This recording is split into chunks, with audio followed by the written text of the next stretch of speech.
বাংলার ইতিহাস প্রসঙ্গে পাঠ করছি বাঙালি মুসলমানের মন বই থেকে। লিখেছেন আহমদ সাফা। বাঙালির ইতিহাস চাই, নহিলে বাঙালি বাঁচিবে না, এই মন্তব্য করেছিলেন শ্রী বঙ্কিমচন্দ্র চট্টোপাধ্যায়। কিন্তু তেমন একখানি ইতিহাস লেখা তারও পক্ষে হয়তো সম্ভব হতো না। বাধা ছিল অনেক, ধর্মীয়, সাংস্কৃতিক, অর্থনৈতিক। এই চতুর্মুখী আক্রমণের মুখে বাঙালির ঠিকুজি খুলজি আবিষ্কার করে জনসম্মুখে তুলে ধরা অসম্ভব ছিল। আজকের দিনে বাঙালি সমাজের কুলঘেঁষা অপরিচিতির অন্ধকার অনেকটা কেটেছে। সংস্কারের জটাজালের নাগপাশ অনেক বেশি আলগা হয়ে পড়েছে।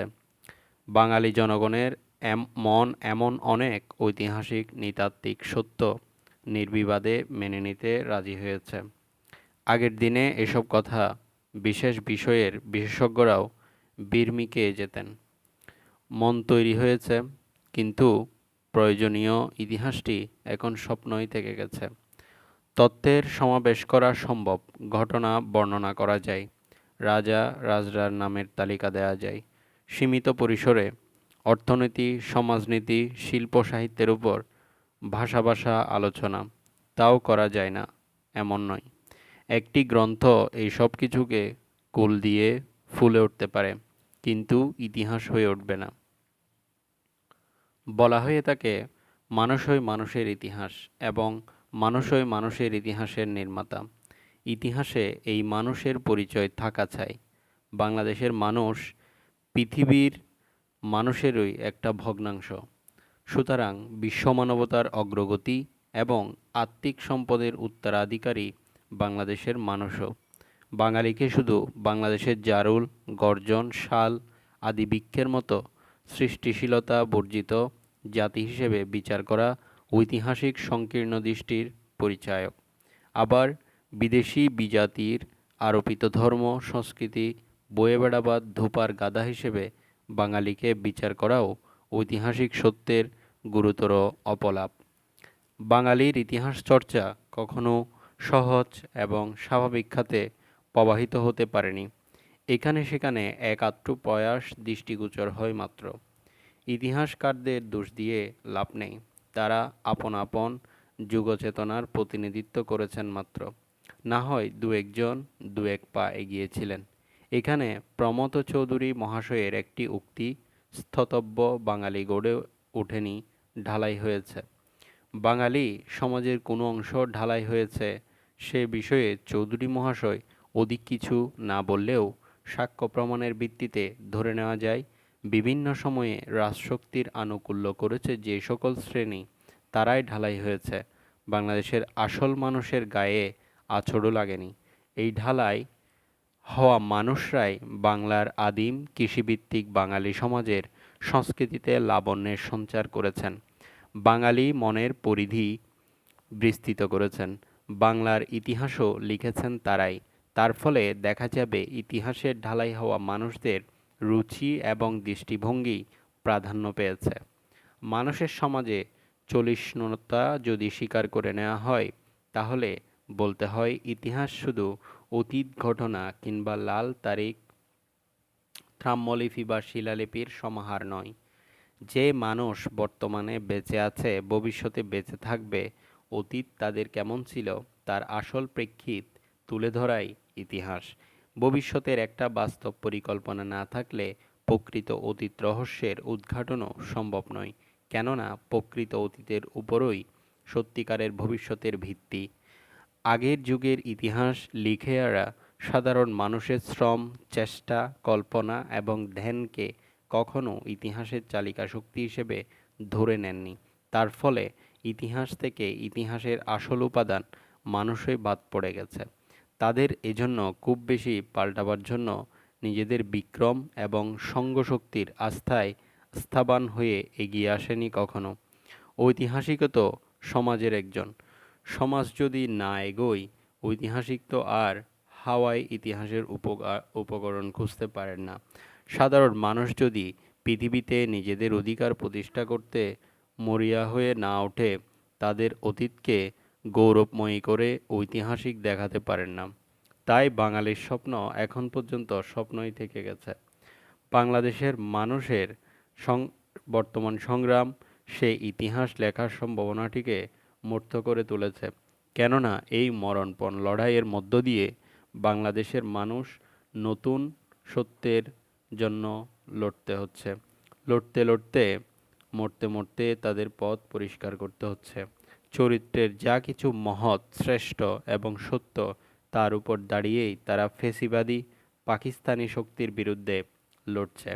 পাকিস্তানিরা বাংলাদেশের মানুষকে দাস করে রাখবার জন্য মানুষের সমাজে জঙ্গলের আইন চালু করেছে।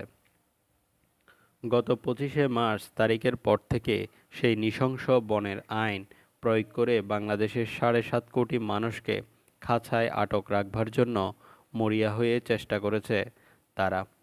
পক্ষান্তরে বাংলাদেশের সর্বস্তরের মানুষ পশুশক্তির দাস না থেকে মানুষ হিসেবে বেঁচে থাকার জন্য অস্ত্রশস্ত্রে সুসজ্জিত হয়ে একটি বাহিনীর বিরুদ্ধে রণধ্বনি তুলেছেন। বস্তুত বাংলাদেশের এই সংগ্রাম প্রাগৈতিহাসিক পাকিস্তানি ডাইনোসরের বিরুদ্ধে সভ্য স্বাধীনতাকামী মানুষের মানসী অস্তিত্ব টিকিয়ে রাখার সংগ্রাম। এই সংগ্রামের অ্যাসিড সংস্পর্শে বাঙালি মানসিকতার খুব দ্রুত পালাবদল ঘটেছে। পূর্বেকার সংস্কারের জের রণরক্ত সফলতার মধ্য দিয়ে তার চেতনা থেকে বুড়ো পাতার মতো ঝরছে প্রতিদিন। আর বিশ্বের এতাবৎকালের মানব সমাজের সংগ্রামী অভিজ্ঞতার সারাৎসার তার চেতনায় স্থান করে নিচ্ছে এবং নতুন মানুষ হয়ে উঠছে প্রতিদিন। যে কোনো জাতির জন্য আদর্শবদ্ধ দুঃখের হিমশীতল স্পর্শের চাইতে মহৎ শিক্ষা আর কিছু হতে পারে না। বাংলাদেশের মানুষ যারা লড়াই করছেন, যারা ছিন্নমূল হয়ে শরণার্থী শিবিরে বাস করছেন, সকলেই ক্ষতিগ্রস্ত হয়েছেন, হবেন। অনেকে প্রিয়জন বিসর্জন দিয়েছেন, দিচ্ছেন এবং দেবেন। বাঙালি জাতি সামগ্রিকভাবে এমন ত্যাগ এবং আত্মবিসর্জন ইতিহাসের আর কোনো পর্যায়ে করেনি। এই লড়াইয়ের মধ্য দিয়ে অন্ধবিশ্বাসের মরচে প্রচণ্ড বাস্তব আঘাতের মুখে ঝরছে এবং চরিত্রের যা সত্যিকার সত্যি তা সৃষ্টিশীলতায় বিকাশ লাভ করছে। এই লড়াই প্রচণ্ড একটা ধাক্কা দিয়ে বাংলার ইতিহাসের ভারকেন্দ্র ঢালাই হওয়া মানুষদের সমাজ থেকে বাংলার পাবলিক মৃত্তিকার আসল সন্তানদের সমাজে প্রতিষ্ঠা করতে চলেছে। বাংলাদেশে যে একটি স্বাধীন রাষ্ট্রের অভ্যুদয় আসন্ন হয়ে উঠেছে, তার স্থপতি বাংলার জনসাধারণ। বাংলার কৃষক, শ্রমিক, ছাত্র, যুবক, নারী, পুরুষ, লেখক, শিল্পী এবং সর্বস্তরের মানুষ সকলে অনুভব করে আসছিলেন 1952 সাল থেকে তারাই ইতিহাসকে প্রবাহিত করে নিচ্ছেন। যতই দিন গেছে প্রতিবন্ধক প্রবল থেকে প্রবলতর হয়েছে এবং ইতিহাস সৃজনের প্রক্রিয়াতেও ব্যাক আবেগ দুইই এসেছে। 69 সালের আইয়ুব খেদানো আন্দোলনের পর থেকে বাংলার সাধারণ মানুষের মনে এ প্রতীতি জন্মেছে যে ইতিহাস সৃজনে তার নিশ্চয়ই প্রত্যক্ষ ভূমিকা রয়েছে। সে ভূত এখন রণক্ষেত্রে পরীক্ষিত হচ্ছে। বাংলার জনগণই বাংলাদেশ স্বাধীন করেছে এবং বাংলার জনগণই তার সমাজ বিন্যাসে রূপান্তর আনবে। এই সাধারণ মানুষরাই এখন বাংলার ইতিহাসের নায়ক। অনেক পেঁচালো বিতর্ক বাংলার ইতিহাসকে ঘিরে জমে উঠেছে এবং পণ্ডিতেরা এই পক্ষ বা ও পক্ষে গিয়ে যুক্তির গুছালো সুতো আওলা করেছেন। এবার সে সকল দ্বন্দ্বের অবসান হবে। বাংলার ইতিহাসে আর্য অনার্য, হিন্দু বৌদ্ধ, মুসলমান হিন্দু এবং ইংরেজ ও দেশীয়দের মধ্যেকার অবদান কতটুকু নির্মোহ দৃষ্টিতে দেখবার এবং বিচার করবার সুযোগ আসবে। উপমহাদেশের এই প্রত্যন্ত প্রদেশের অধিবাসীদের প্রকৃত বাঙালি পরিচয়টিও প্রজ্জ্বলভাবে আভাসিত হবে। জগৎসভায় বাঙালি ভাবের ক্ষেত্রে এবং জ্ঞানের ক্ষেত্রে আসন পেয়েছে, এবার জাতি হিসেবেও প্রতিষ্ঠা পেতে যাচ্ছে। রাশিয়ান, আমেরিকান, চীনা এবং জাপানিদের মতো বাঙালিও ধ্যান সমৃদ্ধ, শক্তি প্রবুদ্ধ একটা জাতি। সে অপরের চাইতে ছোট নয় এবং অপরকে ছোট ভাবে না। এই ভূত বাঙালি সমাজে দাবানলের মতো দ্রুত সঞ্চারিত হতে লেগেছে এবং নতুন করে বেঁচে উঠছে বাঙালি। এই নবজাগৃতি তার প্রকৃত ভবিষ্যতের চিত্রলেখা রচনা করেছে। সুতরাং অতীতকে নিয়ে ভয় নেই, আর্য না হলে দোষ নেই, ইরান তুরানি আরবি পরিচয় দেওয়া গৌরবের পরিচায়ক নয়। বাংলার মাটির সাক্ষাৎ সন্তান স্বীকার করে নিয়েও আত্মশক্তিতে উদ্বুদ্ধ হয়ে বাংলাদেশে একটি আদর্শ সমাজ প্রতিষ্ঠা করা সম্ভব।